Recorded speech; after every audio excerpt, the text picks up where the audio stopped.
Molly with Avella. For folks who might not be familiar with Avella, please come in. We are a platform for school choice, helping families and communities all across the country to kind of explore, apply to, and enroll in a school that meets their needs and is a good fit for them. And one of our favorite partners is Scott over at CSC-Tucson. So we're super excited to have him here today to talk about the great work he's doing at MySchoolsTucson. We are just a little overview of the session today. He's going to give a little bit of his sort of why he's in the work, talk about the work that they're doing at MySchoolsTucson. I'll ask a few questions and move into more of a discussion format. Obviously, would love to get questions from you all too at that point. All right, well, thank you. First of all, it's an honor to be here and appreciate you guys taking the time out of your day to come and hear a little bit about the work we're doing in Tucson, and glad to share sort of our experience with supporting parents and making sure that they have the information they need to make an informed decision. Before I dive in, I'll just tell a little bit about the why for me. I was in education. I work for a nonprofit now. Was in education for about 15 or 16 years, both in private and public district schools. So I have that sort of in my blood and my heart, wanting to help families. I was director of counseling, so really helping families and students on the road to success. And I saw firsthand sort of what a good fit would look like and what a poor fit would look like for families. And so I know there's a need, both from a parent and a child perspective. I'm also a parent of an 8-year-old and a 6-year-old. I'm relatively new to Arizona. Didn't grow up in Arizona.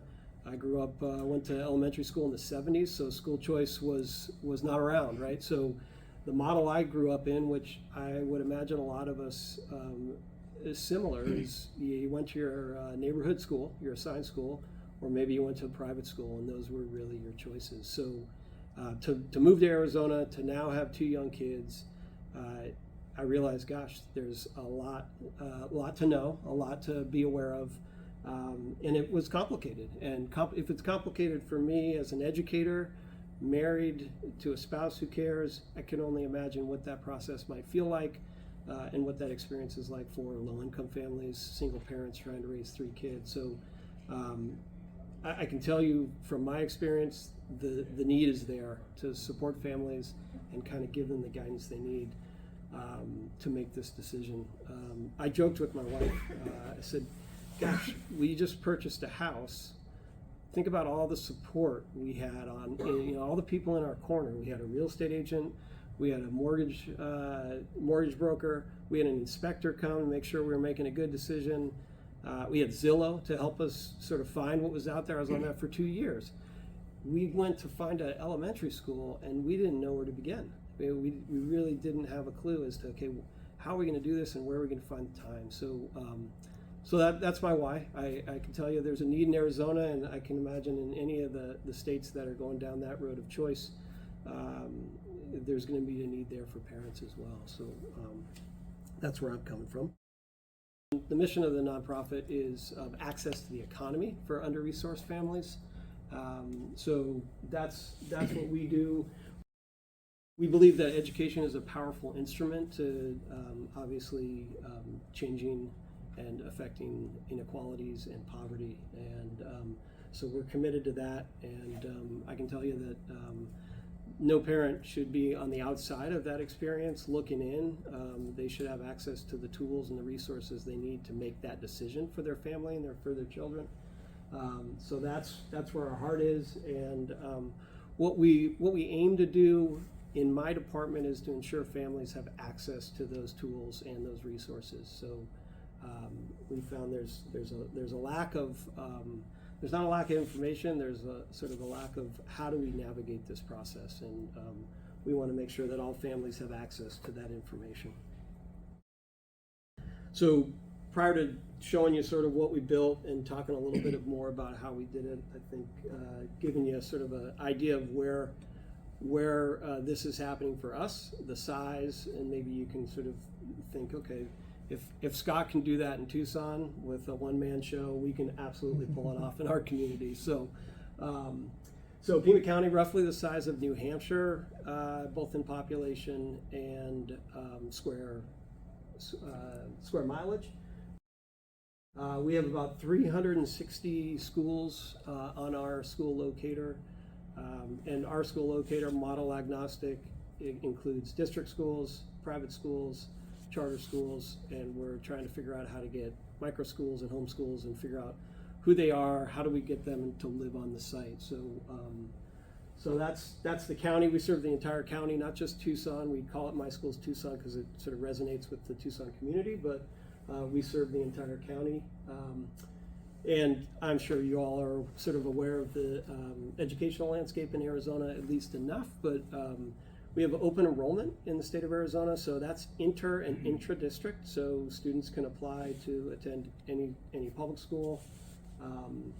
We also have a large share of charter schools. I think 28% of our public schools are indeed charter schools, and about 20% of Arizona students attend charter schools. So choice is alive and well there, and which is wonderful. It just poses some challenges for parents. And so MySchoolsTucson really, what we did is we set out to build an online school locator and other resources that really would be model agnostic, provide unbiased, accurate information in a simple way so that parents could sort of take that information and make an informed decision. So that's really what we set out to do. The main lift for us was the school locator. That's really been the driving force of when we go out to the community, that's what we're pointing families to. When we do presentations to parents, we're guiding them to the school locator. So our goals with the school locator, we wanted to be model agnostic, unbiased, which posed some challenges, but that was our value proposition, and that's sort of the road that we wanted to stay on. We wanted to make sure the information was accessible. So as I said, I mean, this information is out there. The data is out there. Arizona Department of Ed has the information, great schools, niche, but families aren't accessing it. So we saw this as an opportunity to say, let's build our own sort of homegrown community product. Let's make it simple. Let's talk to the community, find out what their needs are, and let's provide them with some information on these resources that is something that they can relate to and something that they can trust. So we wanted to be trustworthy. We certainly, especially in Southern Arizona, bilingual is a big piece for us, and make sure that it was accessible to all. So the piece that sort of an indirect effect that we are looking for is we ended up sort of narrowing down to the families who needed the most help, and that was families newest to the educational arena. So preschool families, low-income preschool families had the least amount of knowledge of the system, hadn't been through this, quite like someone who had a high school child who had been in the system for a while. They're aware of it. So we sort of honed in on the preschool families and parents and said, you know what, let's support them. We'll start there. Being a department of one, it would be nice to tackle it all, but we really had to sort of narrow down our focus, and that's where we landed. We do see this as school exploration as a crucial piece to family engagement. Now, there are a lot of other variables for family engagement to really cause students to see success, but we see the school exploration as an opportunity to say, hey, look, let's gain the confidence, the knowledge to engage with your administration, and we are really hoping that families who engage in school exploration will then be engaged throughout the life cycle of their child's K-12 education. So our plan was, first, I could sit in my office and think of these tools and resources and how to build them, but that wasn't going to be the way. So we really wanted to listen to the Tucson community, wanted to talk to parents, find out what those knowledge gaps were in order to figure out what were the resources that we needed to build, what were the things that families needed to help them on this journey. So started with listening to parents, then building the resources. Avella was so helpful in helping us go from ground zero to a finished product in a really short period of time. And now we're in the outreach to the community phase, and that's really where the bulk of the work lies for me, is how do we get this information, how do we get these tools to the fingertips of families so that they can use them. The listening happened in a few different ways. We held focus groups pre-pandemic We have conducted individual one-on-one parent interviews, and then we conducted a Arizona parent survey, so the entire state of Arizona. About 1,160 families took that survey, and that's sort of what guided us in what we felt was necessary and how we wanted to bring that to parents. So the survey itself, the takeaways for us were that families needed support. They lacked some of the basic knowledge. There are families, many families, that didn't understand fully what open enrollment meant. They didn't understand the voucher, the tax credit programs, and there was large disparities in what high-income families were aware of versus the low-income families. So the disparities really jumped out to us, and obviously as a nonprofit, that was, you know, really, really important for us to say, hey, we need to make an impact, and let's see if we can close that gap a little bit. So the resources that sort of we came up with, we started with the family guidebook. There's maybe some copies on your way in, you can kind of take a look, but that was sort of a printed version of the 5 steps that families should take with simple QR codes to get families to the information really quickly, right? So if they wanted to learn about letter grades and rankings, QR code would take them right to that, and from there they could get to the Arizona Department of Ed site if they wanted to take a deeper dive. And then with the Bella's help, we really felt like a school locator would help families understand and see what's around them, and then be able to access the schools. We wanted it to include all schools. So we approached the Bella, they helped us, they did the work, they didn't help me, but they helped us take the school locator. We launched about 3 months after kicking off with them. So I can tell you, I graduated from college before internet. I didn't have a cell phone, so if I'm able to take it from ground zero to launching in 3 months, everybody in this room can do that probably much quicker than I did. So the locator, again, the driving force behind what we wanted to get into parents' hands. From our homepage, you can start exploring schools, which takes you to the map, the locator. But then this is our landing page, which if parents want more information about just educational topics, you can see private school funding, find my assigned public schools, so camps and tutoring. So this is where sort of the resource hub for parents, so it's not about the finding and locating, but oh my gosh, special education, what is the process in Arizona?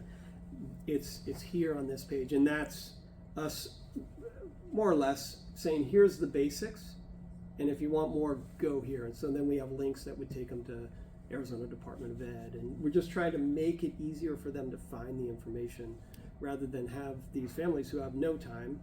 And none of us have time to do any of this, right? So it's trying to get them to the place they need to go quicker is what the sort of the resource pages are. And the resource pages, this is even a simpler version of that, right? So this is the 5 steps that families should consider, and then in here they can scan it and it takes them right to that page, and then they can, from there, they can either say that taught me enough, I'm good, or oh, I want to read more about the Arizona State accountability letter grades, and then they can get deeper down into the weeds. So the timeline, just so you can kind of see how long does something like this take. Well, the community Tucson size, we did a parent survey in the fall of 2022. We kicked off our relationship with Avella January 2023. I think that's when we began with them. Then we started gathering the data and making the decisions on what information did we want to live on the locator. So there were some decisions that were made.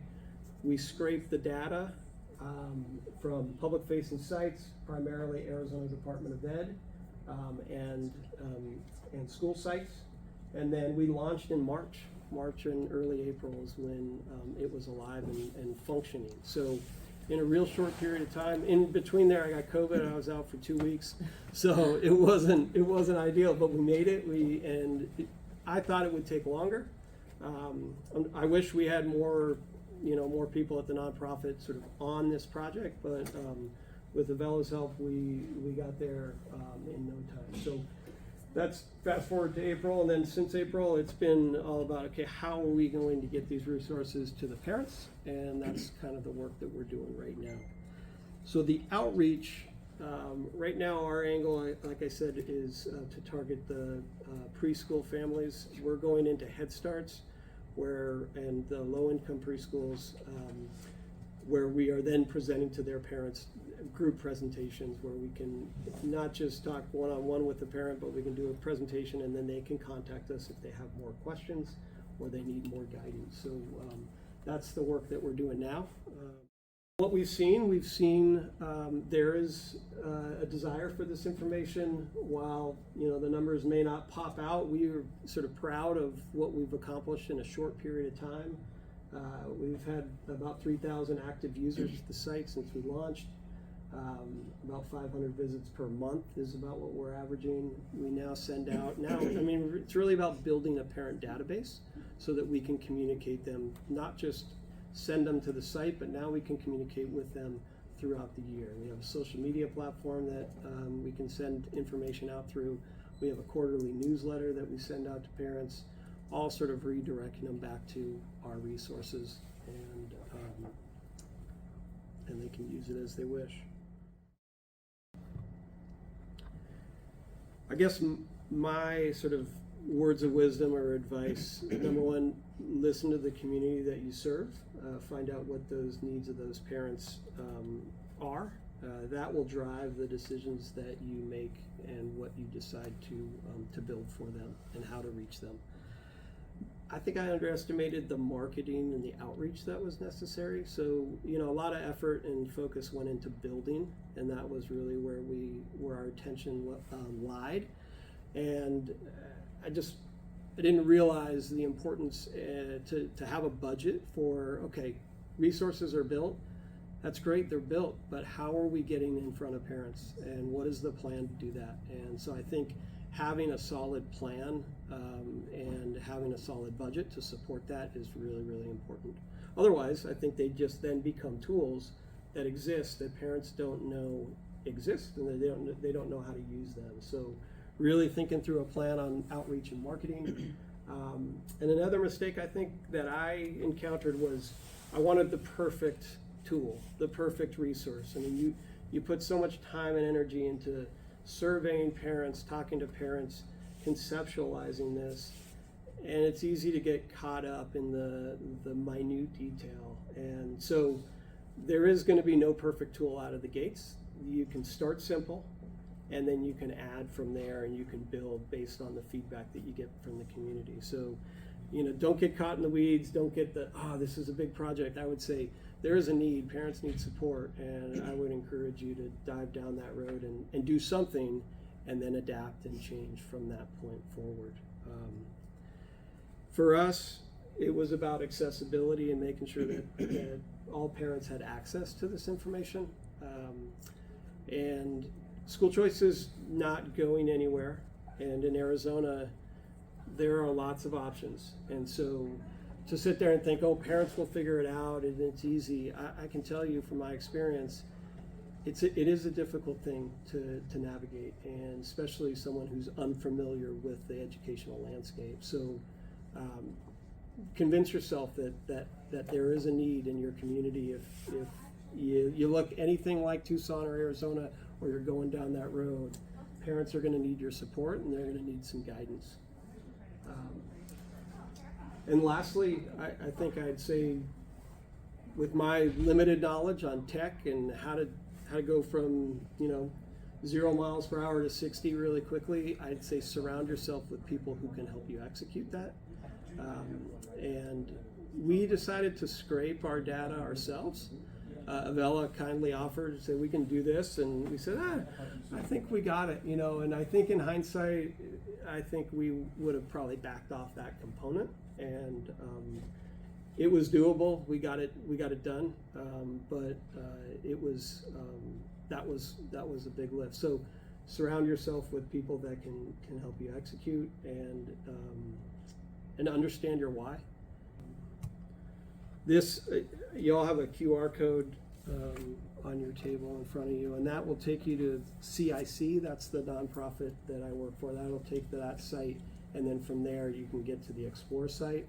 But essentially, the tool looks something like this, where it's got the locator, and the way I explain it to people when I'm out in the community is it's like Zillow for Pima County K-12 schools. That seems to be, I hope there's no copyright issues with Zillow, but that seems to me that resonates, and people go, oh, I know what that is, right? So Zillow for Pima County schools, you can narrow down, you can filter this by area, which has been really helpful for parents.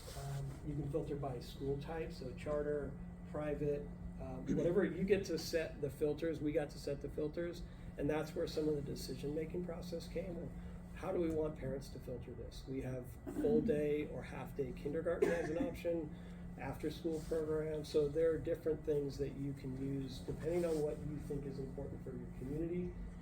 You get to set up, well, we got to pick these sort of tabs, what tabs we wanted, and what information we wanted to live under each tab. Then we were tasked with gathering the data, but the real nice piece for us is we got to customize it, and that to us was the big piece. It was, okay, these tools exist. Tucson is they take great pride in saying, hey, we're from Tucson, right? That's why it's called MySchoolsTucson and not MySchools Pima County. They take great pride to say that they're from Tucson.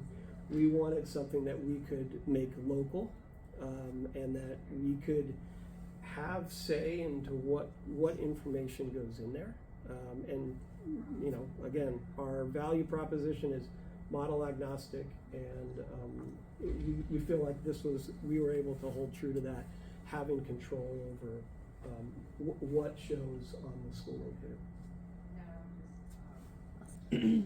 One question I had is, did you face, you told a lovely story, did you face any obstacles, political or otherwise, as you were kind of working on getting this tool up and running?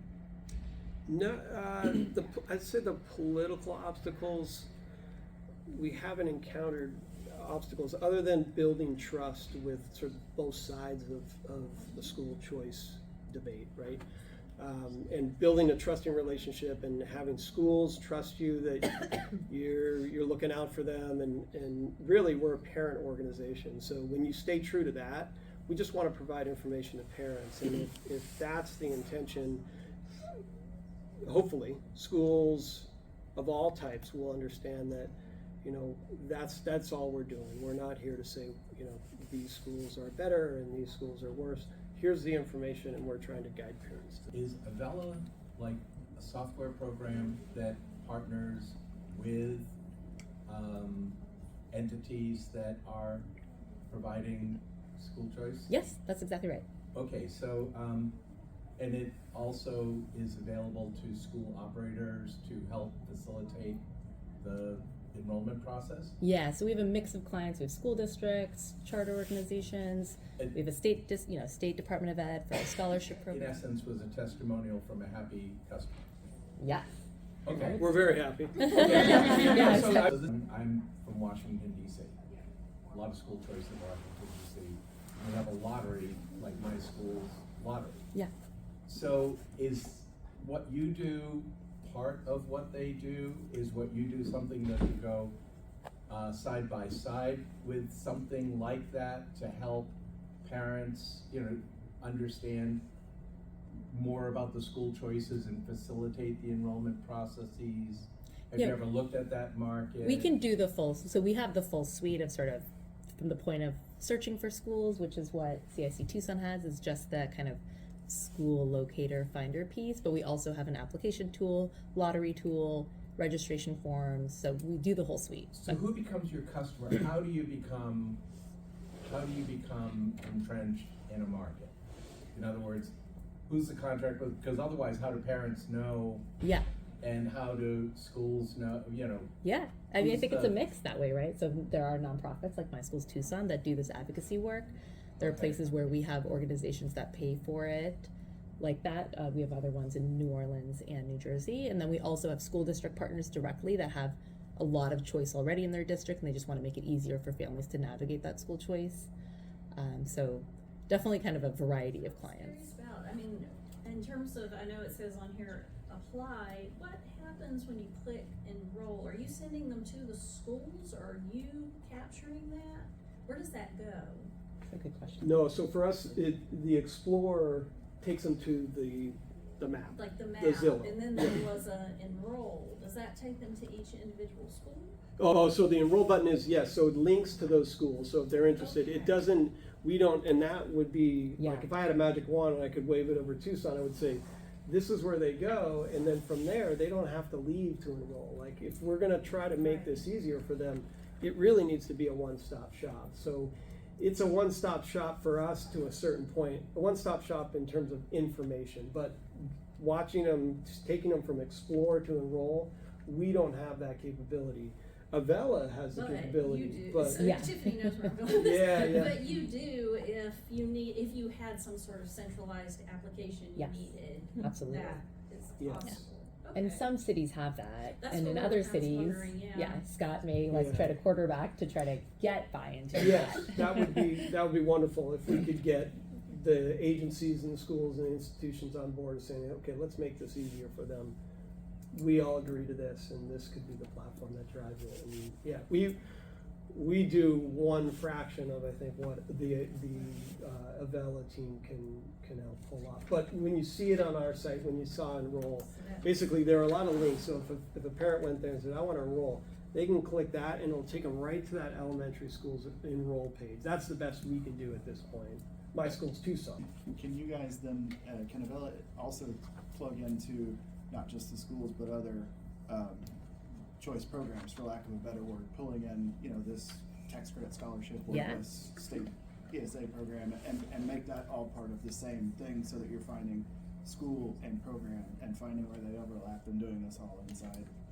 Yeah, as long as the agencies are, on board with using our platform, Yeah. then definitely. And we are kind of going to start working with the Louisiana Department of Education on their scholarship voucher program as an example that is kind of outside the typical school application. So yeah, lots of opportunity to make things much easier for families, as you all know.